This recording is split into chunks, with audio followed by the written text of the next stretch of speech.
Major General Sir Nigel Holmes said that without Southampton we could not have done D-Day.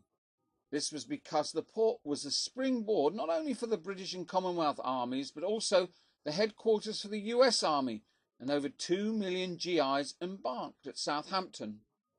This account is taken verbatim from the official history of the US Transportation Corps, which describes the role of Southampton during this period.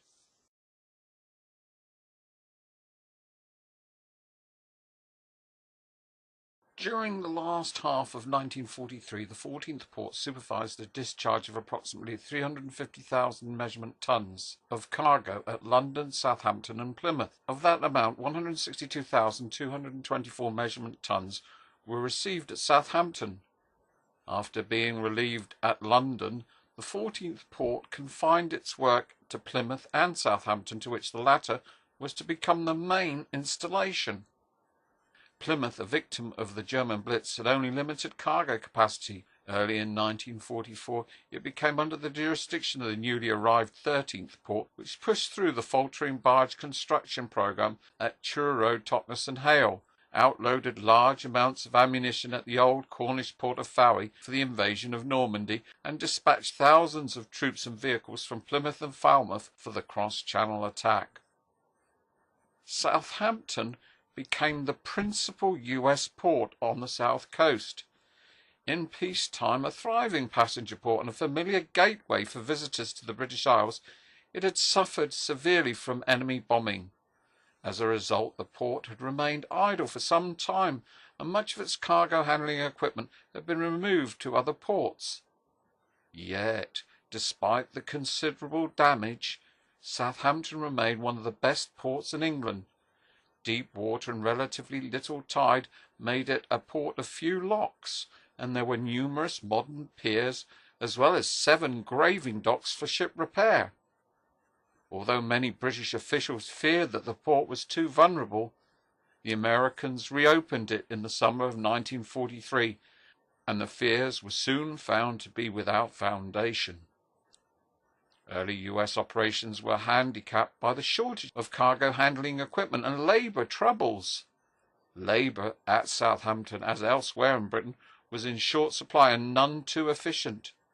During the summer and fall of 1943, the activity of the 14th Port at Southampton was interrupted by a number of strikes, several of which represented protests against the presence of American military police who were stationed in the hatches to prevent pilferage. Nevertheless, by October, cargo operations had increased substantially. Early in 1944, the headquarters of the 14th Port was moved from London to Southampton. Fairly compact office space and a sufficient number of billets were obtained in and near the city by using various structures including the Blymont Barracks, a wing of the Civic Centre, a school and 2 hotels. In the ensuing months, cargo handling facilities were greatly improved, and except for minor squabbles, labour disputes practically ceased. Southampton, together with the ports along the southern and eastern shores of Great Britain, including the Thames and Humber River areas, contributed substantially to the build-up in the British Isles by receiving cargo diverted from the heavily burdened Bristol Channel and Mersey River ports, particularly after July 1943. But Southampton's principal wartime contribution was to be made as a port of embarkation rather than as a port of discharge. In the months preceding the cross-channel assault, the emphasis in Transportation Corps operations increasingly shifted from receiving personnel and cargo to planning and preparing for the outbound movement to the continent. Since southern England was close to Normandy and the scene of the greatest concentration of American troops, the ports in the area were the logical installations from which to mount and support the invading forces. During May 1944, with Lieutenant Colonel Leo J. Mayer in command, all cargo discharge operations ceased at Southampton, and the port personnel concentrated their efforts in preparations for the Normandy invasion.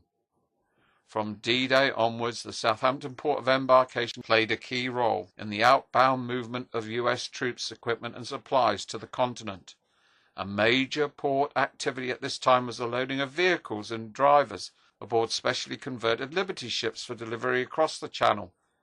Because of the proximity of the continent, its excellent facilities, and the experienced Army port organisation, Southampton remained active to the end of the war. The port was also destined to play a prominent part in the redeployment and repatriation of American troops and in the movement of British war brides to the United States. The British ports obviously had a large responsibility in the build-up of American strength in the United Kingdom. By the end of June 1944, the US Army port organizations, with British cooperation and assistance, had landed in the United Kingdom a total of 1,792,512 US Army troops and 15,573,699 measurement tons of cargo. Beginning on D-Day, almost all the US military resources slowly built up since January 1942 had to be shipped out during a relatively short period in a sort of bolero in reverse. Although this activity was bound to reduce the importance of the UK ports, all were under great and continuous pressure during the critical spring and summer of 1944.